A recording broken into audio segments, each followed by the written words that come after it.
ફરીવાર આપ સૌને એક નવા બ્લોગની અંદર હાર્દિક સ્વાગત છે। હું જાઉં છું પરબ અને પરબ જતા રસ્તા પર મળીએ છીએ ભાઈ તેઓ બાર યાત્રા કરી રહ્યા છે એટલે આપણે અત્યારે ગોંડલ અને વીરપુરની વચમાં મળ્યા છે। આપણે જોઈએ ભાઈ ચાલીને જાય છે 12 જ્યોતિર્લિંગની યાત્રા કરે તો ભાઈ થોડી વાત કરીએ। क्या नाम है भैया जी आपका? जी मेरा तो नाम चंदन राजस्थानी है। संपूर्ण भारत में 12 ज्योतिर्लिंग और 20 तीर्थों के दर्शन करते हुए मैं श्री सोमनाथ जी और जा रहा हूँ।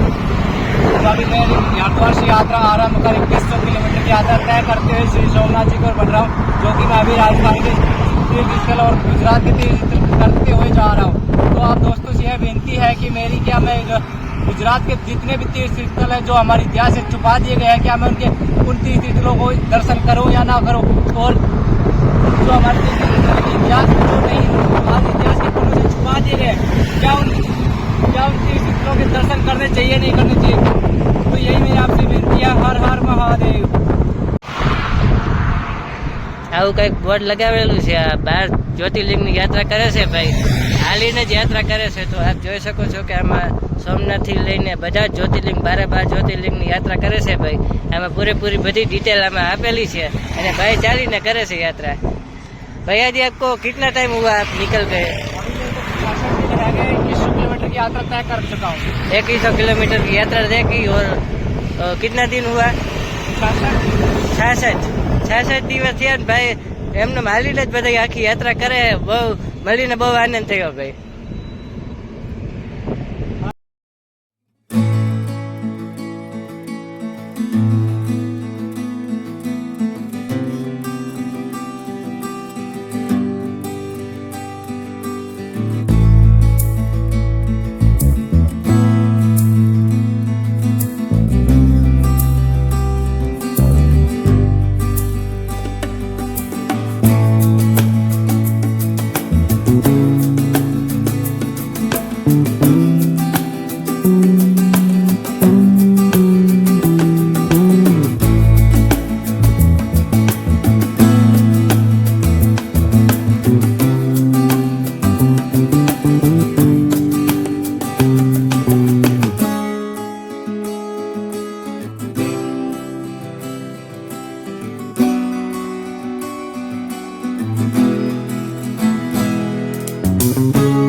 ફાઇનલી યુટ્યુબ ફેમિલી આપણે પહોંચી ગયા પરબધામ। મેં તમને કહ્યું હતું કે હું રસ્તા ઉપર છું અને પરબધામ જાઉં છું, તો હું પરબધામ પહોંચી ગયો અને આપણે મળ્યા છે સરસ મજાના બે મિત્રો છે, તેઓ દર વર્ષે આવે છે। તો આપણે થોડાક દોસ્તો ભાઈને પૂછીએ। સાહેબ અમારી યુટ્યુબ ચેનલમાં તમારું હાર્દિક સ્વાગત છે। જય સદૈદાસ અમરદાસ। જો અહીંયા જે સંતો મહંતો બધા બધાર્યા છે અને માહોલ આ બીજનો બહુ પૌરાણિક મહત્વનો આયોજન કરેલ છે અને સારું સૌ પબ્લિક પ્રસાદ લે છે અને બધી જાતની સુવિધાઓ છે દરેક યાત્રાળુ માટે। જય સદૈદાસ અમરદાસ। જય રાંદલમાં યુટ્યુબ ચેનલમાં તમારું હાર્દિક સ્વાગત છે। પહેલા તો તમારું નામ જણાવો। મારું નામ ભાવેશ છે, તાલુકો ભાણવડ, જિલ્લો દેવભૂમિ દ્વારકા, ગામ મારું વેરાડ। તમે કેટલા ટાઈમથી આવો છો? અમે 10 વર્ષથી અહીંયા અમે આવી છે દર્શને પરબધામ બીજનો મહોત્સવમાં, અને બહુ સારી એવી વ્યવસ્થા, મજા આવે છે। અને બીજા નંબરમાં અહીંયા બહુ આયોજન સારું કરે છે। તમે મંદિર વિશે થોડીક માહિતી આપો। બસ મંદિરમાં કોઈ ટ્રાફિક નથી, દર્શન કરવામાં જાય તો શાંતિથી દર્શન થાય છે। આપણે એવા સ્વયંસેવકનું બહુ સારું કામ છે।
ત્યાં લાખો લોકોની પ્રસાદી તૈયાર થાય છે.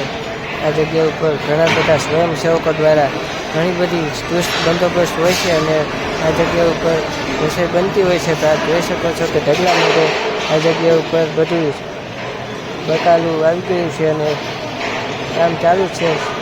સાફ સફાઈ થતી હોય છે, તેમજ સુધારવાનું કામ ચાલુ હોય, પછી બનાવવાનું કામ ચાલુ હોય, એવું બધું અનેક આઈટમો તમને જોવા મળશે. બધું તમામ બકાલું આ જગ્યા ઉપર આવી ગયું છે અને આ જગ્યા ઉપર સુધારી પણ ગયું છે. આમાંથી ડાયરેક્ટ ટોપમાં નાખવામાં આવે છે. હું તમને આગળ તેલ નાખતા આખા ડબ્બા ઠલવાતા છે તે પણ હું તમને બતાવીશ. આ ટમેટા સુધારેલા કમ્પ્લીટ થઈ ગયા છે એવું તમને આગળ ઘણું બધું જોવા મળશે. તો કન્ટિન્યુ બ્લોગ જોયા કરજો અને આગળ લાઈક શેર તમે સબસ્ક્રાઈબ ને કોમેન્ટ પણ કરતા રહેજો. બહુ વિશાળ રસોડું છે.